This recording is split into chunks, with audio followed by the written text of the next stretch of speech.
Hola, buenas noches.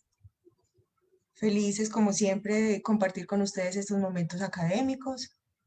Ya tenemos 38 personas. En aras del tiempo vamos a empezar este ciclo de conferencias, que en total son tres. Recordemos que la vez pasada hablamos de cuándo y qué tipo de pruebas mandar.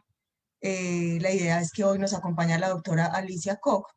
La doctora es médica y cirujana de la Universidad CES y es magíster en investigación en genética en la Universidad de París y también tiene un doctorado en genética de la Universidad de París. Hoy el segundo ciclo, como les venía diciendo, hoy vamos a hablar de pruebas genéticas. El objetivo principal de hoy es entender que cada vez tenemos la posibilidad y el acceso de ordenar este tipo de pruebas, que ya realmente por la dificultad de acceso hacia un genetista, muchas veces nosotros, el ginecólogo e incluso el médico general se enfrenta no solo a ordenarla, que definitivamente pues guiado por NSCN puede lograrlo, sino también a interpretar por lo menos resultados básicos. Entonces el objetivo es hacer como un recuento de varias pruebas genéticas, mirar cada párrafo, qué significa, para que nos llenemos de herramientas para poder enfrentarnos mejor con estos pacientes que tienen la necesidad de una consejería genética pre y post-test y para definir cuándo es importante remitir la paciente. Entonces, le repito, estamos con la doctora Alicia Koch. Ella va a empezar a compartirnos pantalla y a compartir su charla. Que tengan una feliz noche y más adelante nos vemos con preguntas. Bienvenida, Alicia, adelante. Bueno, primero que todo, muchas gracias nuevamente, Ama, por invitarme a dar esta charla. Esta es la segunda de una serie de tres charlas. En la primera charla hablamos principalmente sobre cómo abordar el estudio del cáncer de mama hereditario, o sea, quiénes se debe estudiar, qué genes se estudian, qué técnicas se utilizan, cuáles son los criterios de remisión a genética, etcétera. Y ya en esta charla vamos a hablar principalmente sobre cómo interpretar las pruebas genéticas en cáncer de mama. Esta charla realmente es a título personal, yo no represento a ningún laboratorio. Voy a hablarles sobre pues, desde mi experiencia, cómo interpreto estos resultados y les voy a dar algunos tips que ojalá pues les puedan ser útiles. Bueno, entonces voy a darles una introducción general sobre los tipos de mutaciones. Después les voy a mostrar algunos ejemplos de algunos reportes negativos, positivos y variantes de significado incierto. Y al final les voy a hablar sobre algunos casos que, aunque son raros, requieren interpretación especial. Bueno, entonces sabemos que el genoma está compuesto por cuatro bases nitrogenadas: la adenina, la citosina, la guanina y la timina, que van a formar una hélice de doble cadena que se va a empaquetar en las histonas y va a formar unas estructuras más grandes que se llaman los cromosomas. Estos cromosomas se almacenan en el núcleo. Tenemos alrededor de 3 billones de pares de bases, menos del 2% de ellas codifican proteínas, o sea que tenemos un poco más de 20.000 genes. Esto se sabe gracias al proyecto del genoma humano, que fue un proyecto muy grande que duró 13 años y finalizó en el 2003. El gen entonces tiene una estructura que comprende un promotor, que es la región reguladora del gen. Aquí se unen proteínas que regulan la expresión del gen, o hay fenómenos de silenciación como la metilación del ADN. El gen tiene una señal de inicio y de fin de la transcripción, y está compuesto por exones que están separados por intrones, que son secuencias muy grandes de ADN. Estos genes durante la transcripción sufren un procesamiento de splicing, donde se van a eliminar los intrones, quedando solo los exones, que son la región codificante. Esto se llama el RNA mensajero. Y en el ADN tenemos estos cuatro nucleótidos, y en el RNA la timina va a ser reemplazada por el uracilo. Este RNA mensajero sale del núcleo al citoplasma, y ahí es donde ocurre el fenómeno de la traducción, donde se va a generar la proteína, que es la que eventualmente pues tiene la función. El código genético conocemos el código genético pues ya muy bien. Sabemos que hay una unidad básica que se llama el codón, que está compuesta por 3 nucleótidos que van a formar cada de estos 3 nucleótidos un aminoácido. Los aminoácidos pueden ser algunos, pueden estar codificados por varios codones, como la leucina. Tenemos dos que solo tienen un codón, como la metionina y el triptófano, y tenemos una señal de inicio, que es este de la metionina, y tres señales de parada.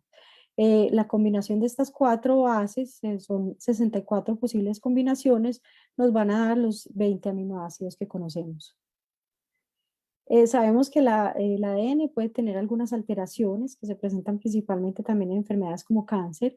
Tenemos las sustituciones de una base, las inserciones y deleciones, la alteración en el número de copias, ya vamos a ver un poco más sobre esto, y las translocaciones, que son cuando un pedazo de un cromosoma se pasa a otro cromosoma.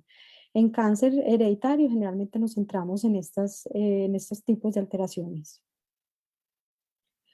En cuanto pues a los tipos de mutaciones, digamos puntuales, tenemos las sustituciones de tipo missense o de sentido erróneo, donde hay una sustitución de un nucleótido por otro y va a codificar otro aminoácido diferente. Algunas de estas sustituciones están en la región de splicing, o sea que van a afectar este splicing en la unión exón-intron. Están las sustituciones de tipo nonsense o sin sentido, donde la sustitución de un nucleótido por otro va a inducir un codón de parada, o sea que va a generar una proteína truncada que va a tener una función alterada. Tenemos las sustituciones silenciosas o sinónimas. Generalmente pues las silenciosas no tienen efecto clínico y las sinónimas pueden afectar, digamos, el splicing o la unión de las proteínas reguladoras. Aquí ocurre una sustitución de un nucleótido por otro, pero se va a codificar el mismo aminoácido. También tenemos las alteraciones de tipo frame shift, donde ocurre un cambio en el marco de lectura, donde inserciones o lesiones de un número de nucleótidos que no sean múltiplos de 3 va a correr el marco de lectura de los codones y en muchos casos se generan proteínas truncadas porque ocurre un codón de parada prematuro. Aquí lo tenemos de una manera más gráfica, donde tenemos la secuencia normal, que hay una sustitución de tipo missense, donde hay un cambio de nucleótido por otro. Aquí tenemos la posición donde ocurre el cambio en el ADN codificante, esta es la C, y la posición en la proteína, donde hubo un cambio de una serina por una leucina. Esta es una sustitución de tipo nonsense, donde va a generarse un codón de parada, y aquí vemos en esta posición el cambio y en la proteína se va a generar el codón de parada en esta posición que está indicado por el asterisco.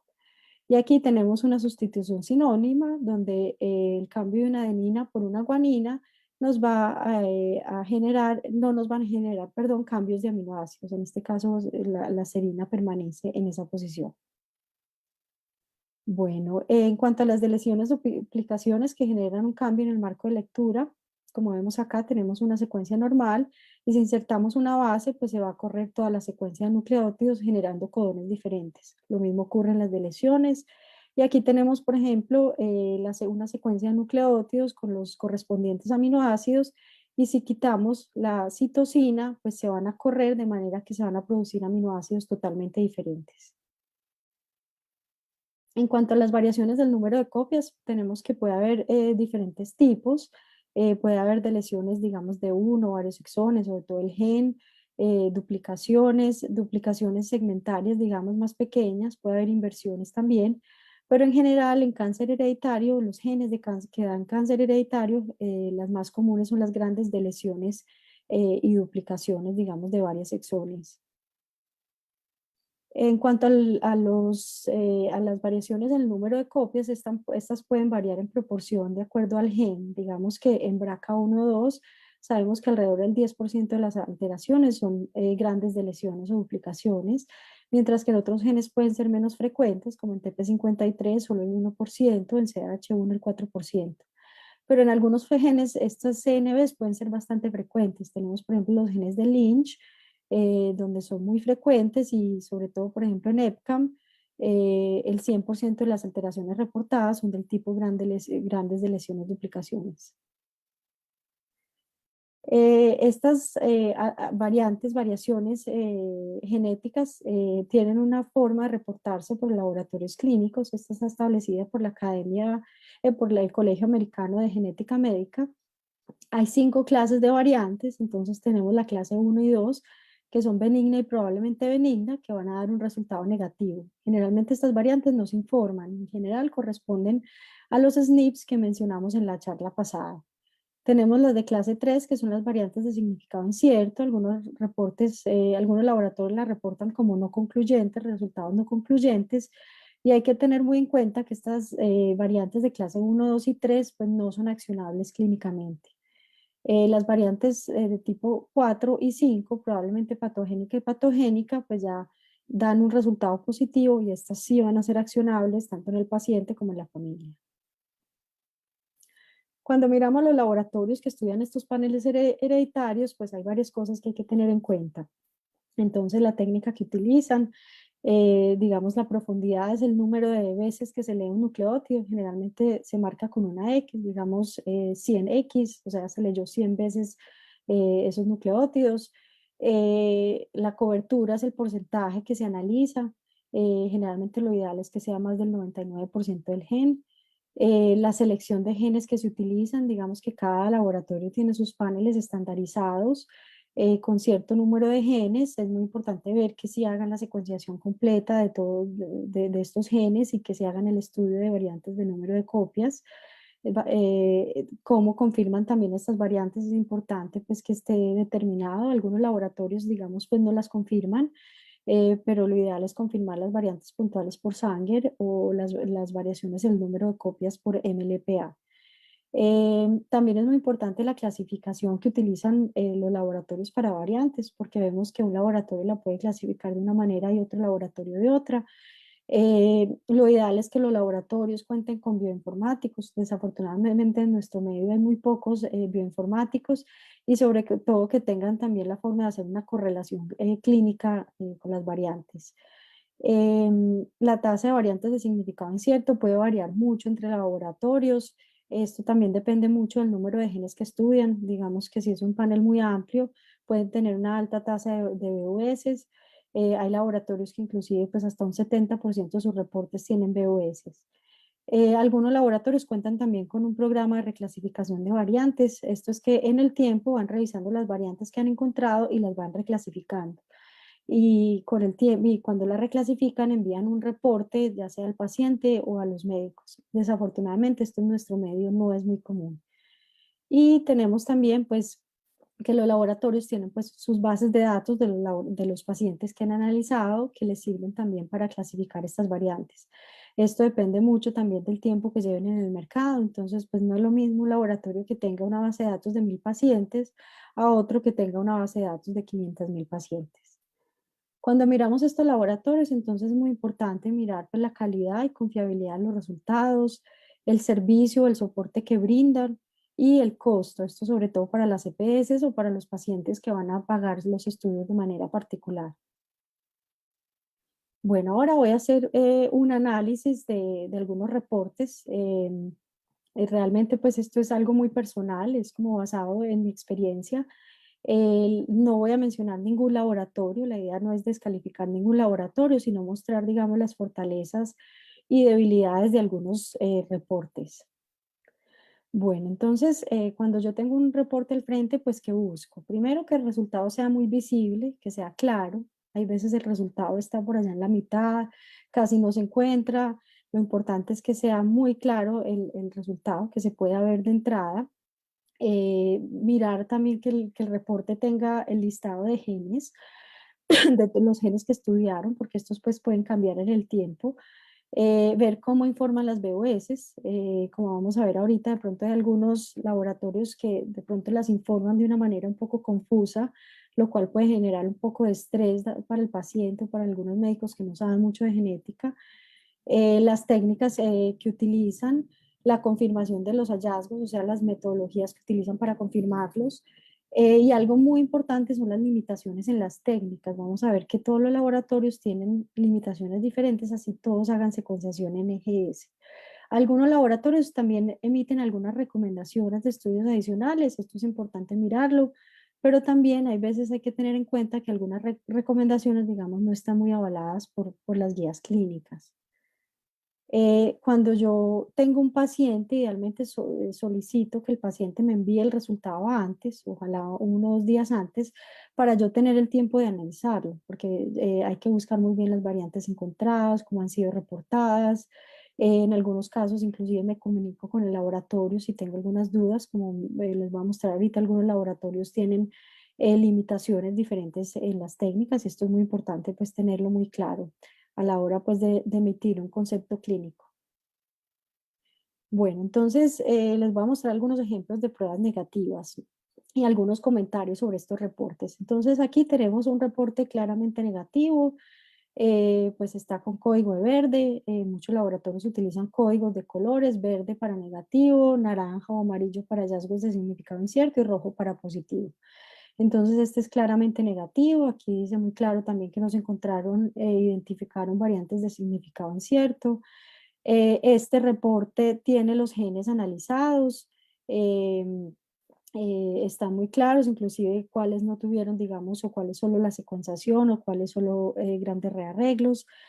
Pero digamos que este reporte también tiene una limitación y es que no tiene la metodología en el reporte, o sea, lo tiene en una página web del laboratorio donde hay que irlo a buscar y puede que esto vaya cambiando con el tiempo. Entonces esto también pues es un poco limitante, sobre todo cuando uno le llega el reporte en la consulta y no tiene uno tiempo pues de analizarlo con mucho tiempo de anterioridad.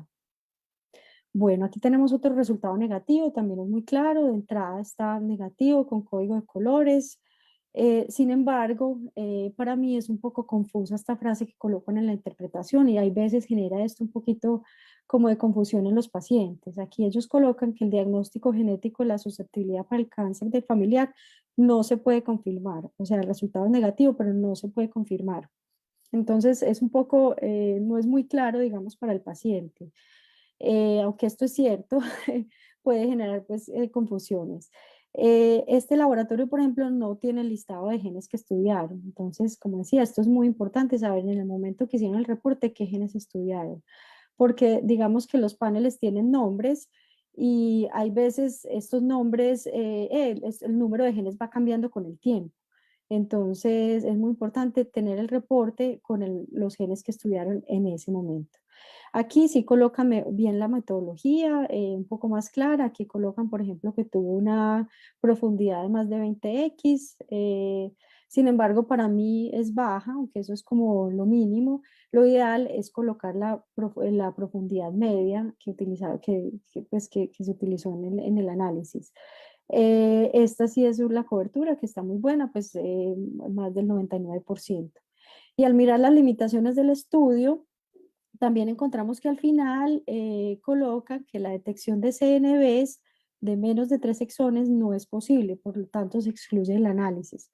Esto es muy importante porque han encontrado de lesiones pequeñas, digamos, en BRCA1 y 2 menores de 3 exones. Entonces, en este caso, con esta limitación, es muy importante completar este estudio con MLPA de BRCA1 y 2. Bueno, aquí tenemos otro resultado negativo. Este laboratorio sí coloca los genes de entrada.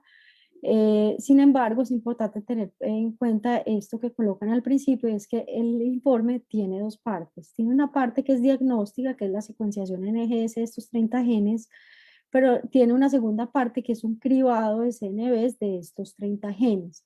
Entonces, el primer informe que está en la primera página es el resultado de la secuenciación NGS de los 30 genes que dio negativo. En este caso, pues sí colocan bien la profundidad media, que es lo ideal, que fue más de 300x, y una cobertura media de más del 99%. Sin embargo, hay que seguir, este informe tiene varias páginas y al final aparece el estudio suplementario de cribado de CNVs, el cual también fue negativo. Pero hay que ir a mirar también las limitaciones y las recomendaciones y acá nuevamente colocan que este cribado de CNVs no detecta de lesiones o duplicaciones de menos de 300 pares de bases y que estas se pueden encontrar en BRCA1 y 2, por lo tanto sugieren complementar el estudio con MLPA. Bueno, cuando tenemos un resultado negativo, pues siempre es importante preguntarse si realmente es un resultado negativo y explicarle muy bien esto al paciente. Ya sabemos que los pacientes que tienen el perfil Colombia, pues que este es un estudio obsoleto, es solo sus 5 mutaciones que requieren generalmente un panel completo de todos los genes de cáncer de mama. Las pacientes generalmente que fueron estudiadas antes del 2015, solo se les hacía estudio de BRCA1 y 2, en ese momento solo existía el BRCA análisis de Myriad, entonces prácticamente todas estas pacientes, si tienen sospecha de cáncer de mama hereditario, pues lo ideal es completar el estudio con un panel más amplio. Cuando tenemos un panel de muchos genes, pues es importante mirar si realmente está completo, si hicieron la secuenciación completa. Yo he recibido reportes donde ponen en las limitaciones que por problemas de calidad les faltó secuenciar tales y tales exones. Fuera de eso, también mirar si tienen análisis de lesiones, duplicaciones de todos los genes. Y cuando estudiamos una mutación familiar puntual, una mutación identificada, pues si es negativa en un individuo, pues realmente ese sí es un verdadero negativo. Sin embargo, hay que tener muy en cuenta la historia familiar por ambos lados de la familia. Digamos que si un individuo tiene una mutación familiar por línea materna, puede que por línea paterna tenga muchos casos de cáncer y de pronto también haya otra mutación que pueda recibir por línea paterna. Cuando le explicamos estos resultados a los pacientes, es importante explicarles que el hecho de que sea negativo, pues no descarta, digamos, del todo un cáncer hereditario, puesto que hay limitaciones en las técnicas van cambiando con el tiempo, puede que en unos años haya nuevas técnicas para estudiar mejor algunos genes, puede que no conozcamos algunos genes de predisposición al cáncer de mama en este momento, que en unos años haya que volver a hacer algunos estudios adicionales. Entonces, esto es importante que sea también claro para el paciente. Aquí pues les voy a mostrar algunos ejemplos entonces de algunas pruebas positivas y algunas consideraciones. Tenemos acá un estudio claramente positivo, en este caso se trata de una lesión de 2 exones en el gen BRCA2 del exón 15 y 16, que tiene un manejo muy similar a cualquier mutación de BRCA2. Este laboratorio tiene además unas recomendaciones de manejo. Esto no es lo usual, pero algunos laboratorios colocan como las guías actuales de manejo, lo cual puede ser muy útil, pero es importante tener en cuenta que estas guías también van cambiando con el tiempo. Entonces, si yo analizo un reporte, digamos, del 2016 con estas guías de manejo, puede que en este momento estas guías hayan cambiado. Entonces, pueden ser útiles, pero siempre es mejor verificar las guías actuales, ya sea de las de NCCN, que son las más conocidas, o algunas guías de consensos de expertos para ciertas patologías. Bueno, este es otro resultado claramente positivo, tiene su código de colores, está al inicio, pero en este caso es importante ver que la paciente tiene 2 mutaciones diferentes. Se encontró una variante probablemente patogénica en BARD1 y una variante patogénica en BRCA1. Entonces, las 2 variantes requieren estudio independiente en las familias y pues cada una tiene su manejo específico. Aquí tenemos otro resultado positivo. En este caso, se trata de una variante patogénica en ATM, en estado heterocigoto. Sabemos que las mutaciones bialélicas o en estado homocigoto causan la ataxia telangiectasia. En este caso, en estado heterocigoto, pues son genes principalmente de predisposición al cáncer de mama. En este caso, en esta posición, ocurrió una lesión de estos 2 nucleótidos, pero también ocurrió una inserción de una adenina. Entonces esto produjo un cambio en el aminoácido esto es una mutación de tipo frame shift, corrió el marco de lectura induciendo un codón de parada 11 posiciones más adelante. Aquí entonces, cuando miramos el reporte, encontramos entonces que también hay unas variantes de significado incierto. Entonces el resultado puede ser positivo para la variante, pero estas variantes de significado incierto no van a ser accionables. Sin embargo, es importante tenerlas en cuenta y analizarlas. Por ejemplo, aquí tenemos una variante en el gen BRCA1.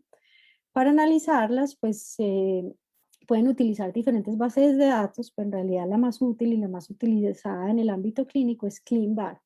Es una base de datos donde es un repositorio de datos donde muchos laboratorios colocan ahí sus anotaciones sobre las variantes y pues también hay bibliografía, encuentra mucha información sobre lo que se sabe, se conoce de estas variantes. Aquí en esta parte se coloca el nombre del gen, en este caso sería BRCA1, se coloca el cambio del nucleótido o el cambio de la proteína, cualquiera de los dos. Y ya en este caso, por ejemplo, ya vemos que aquí está clasificada por un laboratorio también como variante de significado incierto. ¿Qué pasa entonces con estas variantes de significado incierto? Entonces sabemos que son variantes que cuando las reportan no sabemos si en realidad generan un cambio, el laboratorio no está seguro si este cambio es patogénico o es benigno. Lo más importante es saber que estas variantes pues, no son accionables, o sea, no van a afectar el manejo clínico de los pacientes y no se van a estudiar en los familiares. Aquí tenemos, por ejemplo, un resultado de una variante de significado incierto. Aquí este laboratorio lo coloca como resultado no concluyente. Esto, por ejemplo, también me ha pasado con muchos pacientes que les genera un poco de estrés antes de ir a la consulta, porque generalmente reciben el resultado antes, inclusive varios días o semanas antes de la consulta. Entonces llegan confundidos por este no concluyente. Em, Aquí, por ejemplo, cuando empieza uno a mirar el reporte en detalle, entonces, bueno, primero reportan dos variantes de significado incierto en estos dos genes, pero aquí colocan en las recomendaciones que se recomienda evaluar estas variantes en los familiares y hacer análisis de cosegregación. Realmente esto no está avalado por las guías clínicas, las guías NSCN son claras que dicen que estas variantes de significado incierto no se deben estudiar en la familia en el ámbito clínico, o sea, se deben estudiar para investigación o algunos laboratorios las estudian como parte de su programa de clasificación de variantes, pero realmente esto no se debe hacer en el ámbito clínico. Aquí también, pues, otra anotación es que digamos que este laboratorio coloca mucha información sobre la variante encontrada, lo cual puede ser muy útil, pero también confunde. Entre más información puede ser más confuso. Aquí, por ejemplo, colocan que BRIP1 es un gen de susceptibilidad al cáncer de mama y cáncer de ovario. Realmente esto sí aparece en OMIM, o sea, hay publicaciones que muestran que puede haber una relación. Sin embargo, todavía no es clara esta asociación. Inclusive en las guías NSCN no hay recomendaciones de manejo de BRIP1 para pacientes con cáncer de mama, solamente para cáncer de ovario. Si uno si uno mira, verifica estas variantes, y pues miramos acá, por ejemplo, la variante BRIP1 en ClinVar, vemos que hay 17 anotaciones y de esas ya 5 la han clasificado como probablemente benigna. Cuando yo veo esto, sobre todo si son clasificaciones más recientes, pues esto me deja más tranquila que lo más probable es que esta variante sea benigna.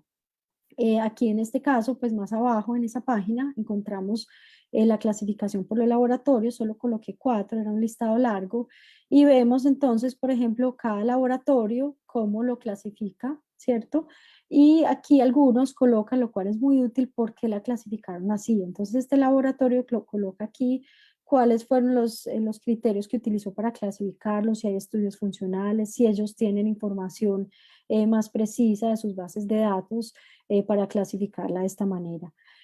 Más abajo también hay citaciones de esta variante, artículos que las han citado. Aquí tienen un artículo, por ejemplo, que publicamos del Instituto de Cancerología de las Américas, donde reportábamos esta variante también como una BUS. Bueno, acá tenemos otro resultado negativo. Este es del laboratorio que vimos que tiene el resultado dividido en dos partes. Entonces, si vemos este resultado en la primera página, pues quedamos tranquilos, el resultado salió negativo, pero si no nos vamos hasta el final del informe, no vemos que se encontró un hallazgo de significado incierto cuando se hizo el cribado de CNVs. Se encontró una duplicación en esta posición cromosómica que involucra al menos el exón 4 del gen ATM. O sea, esta variante podría ser una variante patogénica. Ellos entonces recomiendan que al ser un método de cribado, estas CNVs deben ser confirmadas mediante otra metodología que sea diagnóstica. En este caso, lo mejor es hacer MLPA del gen ATM para ver que no se trate esto de pronto de un falso positivo. Bueno, cuando tenemos variantes es importante tener en cuenta que pues, más del 90% de las variantes se pueden reclasificar con el tiempo en benignas. Hay varios estudios que han mostrado esto. Aquí tenemos, por ejemplo, un estudio de 1.483 variantes, reclasificaron 18% en un periodo promedio de 3.5 años, y de estas el 90.3% pasaron a ser benignas y el 9.7% solamente pasaron a ser patogénicas. Aquí tenemos otro estudio de JAMA, también en 2018, de Myriad. Durante un periodo de 10 años tenían casi 1.5 millones de pruebas. El 56% eran de pacientes con cáncer y alrededor del 25% de las VOS se reclasificaron. De estas, el 91.2% pasaron a ser benignas y solamente el 8.7% pasaron a ser patogénicas. Aquí tenemos un resultado del 2017 donde se habían identificado dos variantes en el gen BRCA1 y BRCA1, y pues este año ya me llegó el informe de reclasificación de estas variantes 4 años después, donde ambas variantes se clasificaron como variantes sin importancia clínica. Bueno, y ya para terminar, pues les voy a mostrar algunos casos que requieren, digamos, una interpretación especial, aunque no son muy frecuentes, pues para que los tengan presentes si alguna vez pues, les llegan en algún reporte. Bueno, aquí tenemos un estudio de un panel de 28 genes, un estudio reciente, en noviembre del año pasado, por NGS, que uno esperaría que sea un estudio completo. Resulta que cuando uno se va a mirar este estudio, la metodología, bueno, encontramos que tiene una profundidad pues, de más de 20x, no es lo ideal, pero pues es lo mínimo, y con un 98% de cobertura, pero en las limitaciones encontramos que la técnica utilizada no detecta grandes inserciones de lesiones, duplicaciones, etcétera, o sea que no detecta CNVs, o sea que en este caso es muy importante completar el estudio idealmente con el MLPA de BRCA1 y 2, pero si no se hizo CNVs de ninguno de estos genes, casi que lo mejor es hacer un panel completo nuevamente de 28 o 30 genes que me estudie CNVs de todos estos genes. Esto obviamente pues es un desgaste en tiempo y recursos, o sea que en este momento pues en mi concepto no debería haber laboratorios que hagan este tipo de pruebas. Bueno, aquí tenemos un resultado inconcluso. Tenemos que la interpretación sale muy claro, que pues este paciente tiene un hallazgo complejo que requiere una interpretación especial. En este caso me comuniqué directamente con el laboratorio, estoy en contacto con ellos porque pues era como un caso bastante especial. Se encontraron múltiples duplicaciones en el gen SMAD4 y que era posible que esta paciente fuera portadora de un pseudogen, o sea, una secuencia similar al gen que normalmente pues no tiene ninguna función clínica, pero que se puede confundir con el gen. Entonces, esta pues era una paciente de 18 años con cáncer de mama, y ellos pues recomendaban hacer la correlación clínica con la historia familiar y personal. Afortunadamente, ni la paciente ni la familia tenían hallazgos de poliposis juvenil para pensar que esto fuera pues un hallazgo patogénico.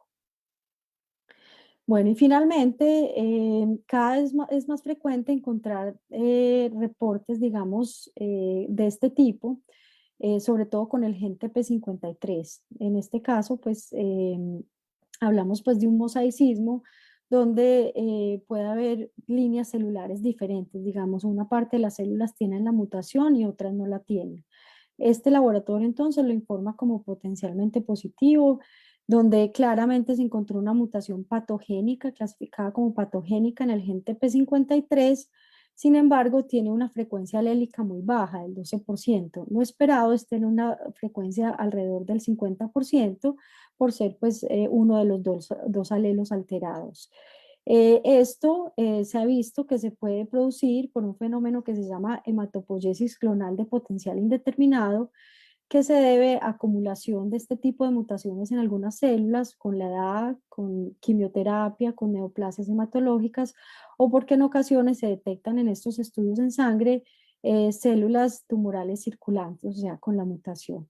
En este caso, pues lo recomendable y lo que recomendaba el laboratorio es hacer el estudio en otro tejido somático. Realmente, pues la prueba recomendada es hacer biopsia de piel o cultivo de fibroblastos Sin embargo, esto no está disponible en este medio, lo cual pues dificulta mucho el manejo de estos pacientes.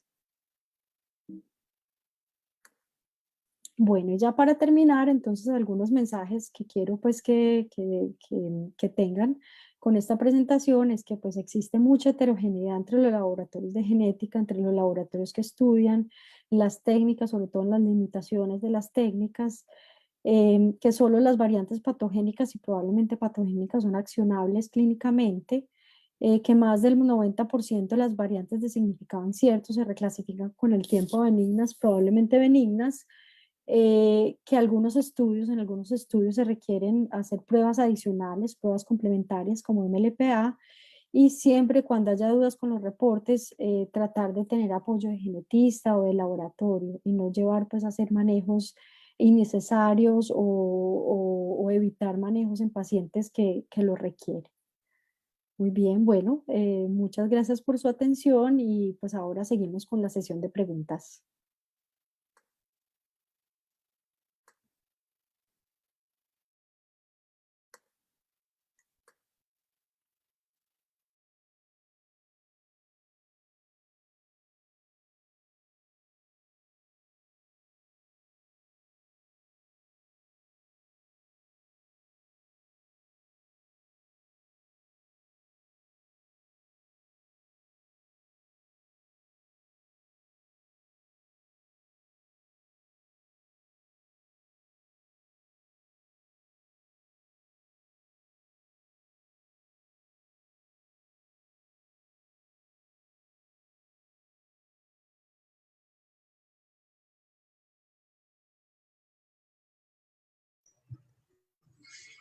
Buenas noches, qué pena la demora, pero estaba bloqueado el audio y estaba bloqueado el video. Alicia, mil gracias. Excelente como siempre. Obviamente, pues el tema no es fácil, el tema es pesado y me corriges. Voy a empezar como a tratar de poner tus palabras bajo mi ignorancia genética, como en las palabras de un mastólogo tratando de entender una prueba. Entonces, cuando recibimos un informe, en general, excepto algunos que de pronto no tenemos tanto acceso que hacen MLPA, lo que recibimos es una secuenciación que se hace con toda esta secuenciación de nueva generación, donde miramos de lesiones, duplicaciones, y además recibimos el número de copias, para evaluar variante del número de copias, ¿cierto? Sí, exacto. Generalmente entonces la secuenciación NGS pues va a ser como una lectura, ¿cierto? De la secuencia y va a leerla múltiples veces y lo va a hacer en paralelo. Por eso se llama, pues son técnicas de secuenciación de próxima generación. Y además los laboratorios han implementado métodos bioinformáticos, sus propios algoritmos para, por medio de esta secuencia, compararla con otros pacientes, ver si hay un aumento en la señal o una pérdida de señal en ciertas regiones, y con eso ellos hacen el análisis de lesiones o duplicaciones grandes. De ahí es que depende la profundidad y la cobertura que tiene la prueba. De la técnica en sí de NGS. Listo. Entonces, cuando yo cojo una prueba, miro si le realizaron las dos técnicas, miro qué profundidad tiene, que nos recuerdas el valor. Pues algunos laboratorios ponen más de 20X. Lo ideal realmente para paneles de cáncer es que sea más de 150X. Por eso lo ideal es que coloquen la profundidad media. Entonces generalmente es alrededor de 200, 300X. Listo. ¿Y la cobertura? Y la cobertura sí más del 99% generalmente. Listo. Miro esto. Y algo que normalmente, digamos que nos enreda o antes nos da la facilidad de creer que la prueba es normal, es que como tú lo decías, todo está distribuido por colores. Entonces vemos una prueba verde en algunos laboratorios o que dice negativo y muchas veces nos quedamos con ese simple valor. Listo, le decimos a la paciente, no hay ninguna alteración genética identificada en este momento, hasta luego, pero realmente nunca nos detenemos a pensar qué dificultades de técnica tiene el laboratorio. Entonces, la primera invitación es para leer en los parrafitos que tiene cada prueba todas las limitaciones generadas. ¿Por qué te lo pregunto? Porque sabemos que igual el cáncer hereditario es un porcentaje bajo dentro del cáncer de mama, Pero tenemos pacientes muy sugestivas, pacientes con 3 hermanas, 2 hermanas, la mamá, o una paciente de 27 años triple negativa, o sea, pacientes que uno dice, este es un caso que debe tener alguna alteración y el resultado sale negativo. ¿En qué casos, cuando vemos negativos, tú consideras que debemos ampliar, sea hacer una prueba adicional como un MLPA, sea repetir la prueba con otro laboratorio o sea correr un modelo de riesgo? Bueno, a ver, como vimos la vez pasada, cuando hacemos estos paneles de cáncer hereditario, alrededor del 70% salen negativos con los genes que estudiamos actualmente y la mayoría estudian todos los genes que conocemos que son accionables clínicamente. Ya hay que mirar entonces, como tú dices, leer muy bien el reporte, porque como vemos, todos los laboratorios tienen limitaciones diferentes. Algunos no tienen, digamos, las limitaciones en el análisis de CNVs o no lo colocan. Otros sí la tienen muy clara, digamos, los que mostraba que tenían limitación para analizar CNVs menores de 300 pares de bases o de 3 exones. Entonces, en ese caso, si hay una alta sospecha de BRCA1 y 2, digamos, pacientes muy jóvenes, con una historia familiar muy sugestiva, sí es mejor hacer MLPA de BRCA1 y 2 para quedar tranquilos. Generalmente esas de lesiones pequeñas se ven en BRCA1 y 2 y son un porcentaje muy bajito de todas las CNV, son como alrededor del 5%. Es más como por tranquilidad, como por hacer el estudio completo. De todas formas, cuando tenemos un estudio negativo, ya haciéndole MLPA o pues sí, un estudio completo, hay que tener en cuenta que alrededor del 70% van a ser negativos y hay que explicarle muy, muy bien al paciente que puede que haya genes que no conozcamos en este momento, que las técnicas van cambiando, que puede que haya que hacer estudios adicionales en el futuro. O sea, que un negativo no es del todo negativo, que uno queda tranquilo con la información que conocemos en este momento, pero que esto va evolucionando. De acuerdo, ese es el énfasis. Realmente un caso positivo es un caso con una información valiosa que en general se maneja por genética y por los especialistas respectivos, pero el caso negativo es mucho más complejo porque uno quiere actuar a favor del paciente o prevenir ciertas enfermedades en pacientes muy sugestivos. Entonces, como dices tú, la primera invitación es mirar la técnica del laboratorio, leer bien los informes y si es un caso muy sugestivo, ampliar con MLPA, BRCA1, BRCA2, que son los genes que tienen más posibilidad de grandes rearreglos, de alteración en grandes rearreglos, y remitir a genética si uno considera que realmente algo no está bien. Asimismo, las variantes de significado incierto. Bueno, te pregunto algo antes. Estas pacientes negativas que le hice el BRCA1, BRCA2, el MLPA, además del panel que ya estaba negativo, ¿cada cuánto las deberíamos citar para reevaluar qué nuevos genes aparecieron o qué nuevas técnicas han aparecido? Porque esas pacientes en general no te llegan, nos quedan en manos a nosotros las negativas. ¿Qué hacer con esas pacientes? No, yo creo que lo más importante es mantenerse actualizado. Yo creo que no hay que estarla citando solo a esto, sino que en los controles que se hacen a las pacientes, pues estar pendiente. Han aparecido nuevos genes recientemente, se han publicado, o en las guías está pues muy claro qué genes estudiar. Entonces, estar actualizado es lo más importante en los resultados negativos, ¿cierto? Por si aparecen, digamos, nuevos genes. En cuanto a las variantes de significado incierto, pues en realidad lo ideal es que el laboratorio las reclasifique y envíe estos reportes, pero como decía, esto es muy, muy raro pues en nuestro medio. Entonces casi que queda pues como es responsabilidad del médico, pues sobre todo el genetista. Yo por ejemplo le hago seguimiento a las BUS, sobre todo las que se asocian al fenotipo de las pacientes y la recomendación es hacer un seguimiento por ahí cada año hasta cada 2 años y ver cómo se van reclasificando. Como vemos, esta reclasificación hay veces toma 3, 4 años. Entonces es no dejarlas abandonadas y seguirlas en el tiempo. Se puede espaciar hasta 2 años para mirar en qué ha pasado con esa variante. Si es una variante, digamos, en un gen de alta penetrancia como BRCA1, 2, TP53, PALB2.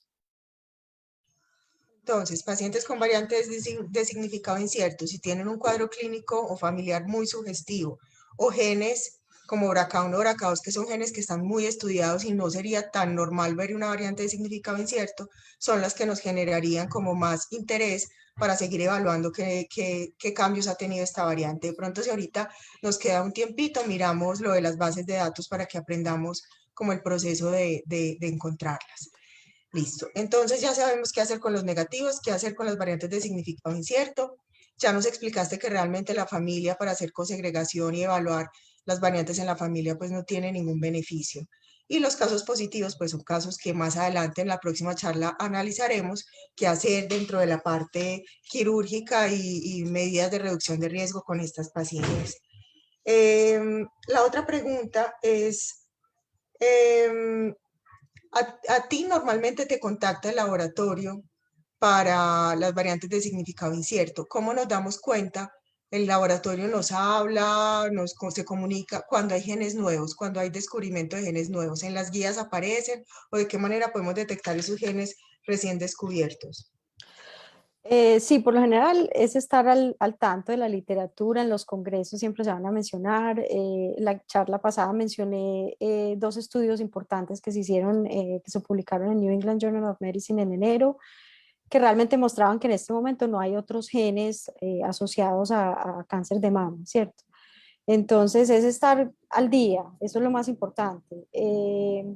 Y ya cuando vean de pronto, sí, que hace falta algo, hasta los mismos laboratorios pues que visitan a los médicos, hay veces dicen, vea, incluimos este o este otro gen, pues en ese caso sí es bueno ampliar los estudios, pero por ahora realmente estos genes de cáncer de mama no han variado pues digamos en los últimos 5 años. Entonces ya hay más evidencia, digamos, con RAD51C, RAD51D, BARD1, pero todavía no es muy clara y aunque siempre han estado en los paneles, todavía pues algunos de estos no son muy accionables desde el punto de vista pues clínico. Ya que lo mencionas, pues normal, ya ahora estamos haciendo paneles de muchos genes. Eso tiene, y lo hemos tratado previamente, cosas buenas y cosas malas. Dentro de las limitaciones que tiene es que nos va a dar más variantes de significado incierto y que probablemente nos va a dar información de genes que no tenemos la posibilidad de impactar con medidas de reducción de riesgo o con seguimiento.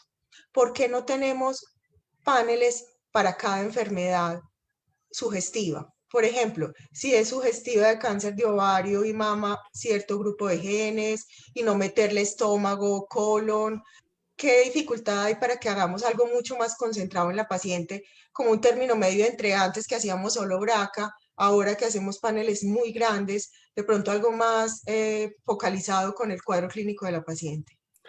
Pues hay laboratorios que sí tienen paneles, digamos, por órganos, digamos, el panel de mama, el panel ginecológico, pero la verdad es que la mayoría de los laboratorios han optado por establecer un panel mínimo que comprenda los genes accionables, ¿cierto? Y es común encontrar en estas familias que, bueno, consultó por mama, pero en la familia hay un colon o sí, hay gástrico, entonces es importante, digamos, que tener también la posibilidad de estudiarlos todos al tiempo y que si alguno de estos sale positivo, todos van a ser accionables. Ahí el problema es cuando se incluyen muchos genes que no son accionables, porque si sale algo positivo, realmente no sabemos qué hacer con el paciente, eso le genera mucho estrés al paciente, a los otros médicos, piensan que está relacionado con cáncer de mama y de pronto no hay ninguna evidencia, puede ser algo incidental.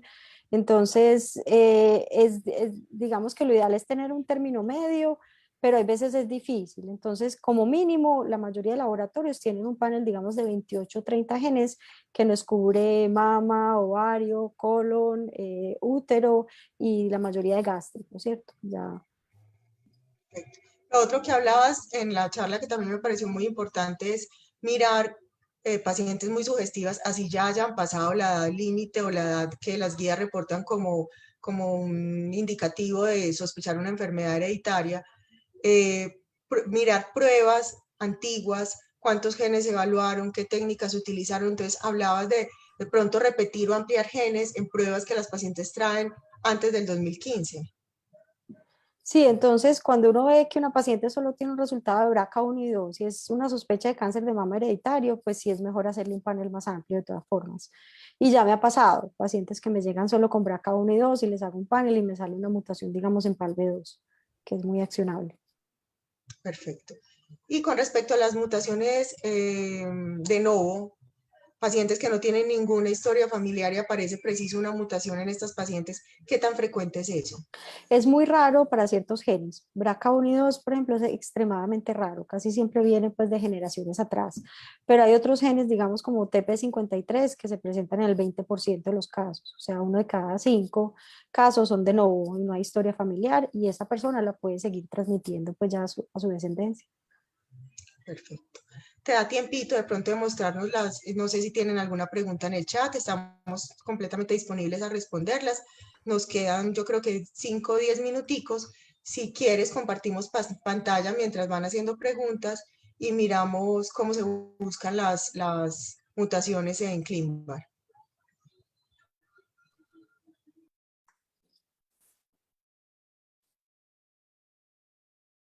Bueno, entonces, pues ClinVar realmente es una base de datos muy amigable. Pues uno entra en Google, coloca ClinVar, ingresa y aquí le aparece pues esta barrita de búsqueda. Ahí se coloca el nombre del gen y la posición en el ADN codificante, que es esta C punto con el cambio, o la proteína, cualquiera de las dos. Entonces, cuando uno ya busca, eh, este, por ejemplo, es el gen que habíamos mirado, pues que les mostré en la charla. Entonces, perdón, espera que-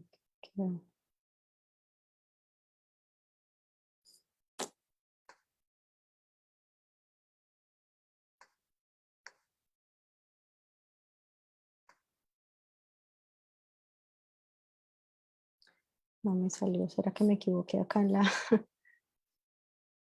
Ah, no, sí es este. Entonces, esta, por ejemplo, entonces aquí aparece la interpretación, pues un resumen de la interpretación de acuerdo pues a las anotaciones. Digamos que una estrella es porque en este caso es porque es conflictiva la clasificación. Hay unos laboratorios que lo clasifican como probablemente benigno y otros como de significado incierto. Entonces, este numerito es muy importante, el ID, porque hay veces hay laboratorios que colocan un número o un cambio y uno va y lo busca y no aparece. Entonces, con el ID que da el laboratorio sí se encuentra. Porque hay veces, digamos que la posición de nucleótidos puede cambiar de acuerdo al genoma de referencia. Esto es el genoma de referencia y va cambiando en el tiempo. Entonces, digamos que yo acá en esta tablita voy a mirar como todos los cambios pues, que hay reportados que son similares a esta variante, nombres que se le dan también a esta variante, a este cambio. Y acá ya vemos cómo ha sido reportado entonces por los otros laboratorios. Está con las fechas, que es muy importante. Entonces se va uno, digamos, pues a una clasificación más reciente. Por ejemplo, está esta clasificación de Ambry, pues que es un laboratorio muy bueno. Y aquí explican por qué entonces la clasifican como de significado incierto. Eh, y ya aquí al final, como les mostraba, están las citaciones, pues, o los artículos que han mencionado esta variante, ¿cierto? En realidad, pues es muy sencillo de buscar. Sí, muchas gracias, Alicia. Creo que ya es hora de estar en familia. Para mí la conclusión es que el resultado negativo debe, en casos seleccionados, en casos sospechosos, nos debe abrir los ojos y tratar de ir un poco más allá. Y en caso de no poder, porque no nos sentimos con la capacidad de ir más allá, remitir a genética para determinar si realmente el resultado es un verdadero negativo o si amerita ampliación con otros exámenes. De acuerdo, estamos. Te agradezco mucho, como siempre, bienvenida. Estamos pendientes de la última charla que es de tratamiento y reducción de riesgo en estas pacientes con mutaciones y los invito a que tengan preguntas y podamos interactuar aprovechando que la doctora Alicia es tan académica y nos puede ayudar con todas las dudas que tengamos. Te deseo una feliz noche a ti, mil Muchas gracias y gracias gracias a también a todos todos. por la compañía y por siempre estar presentes en todas las actividades de AME. Feliz noche.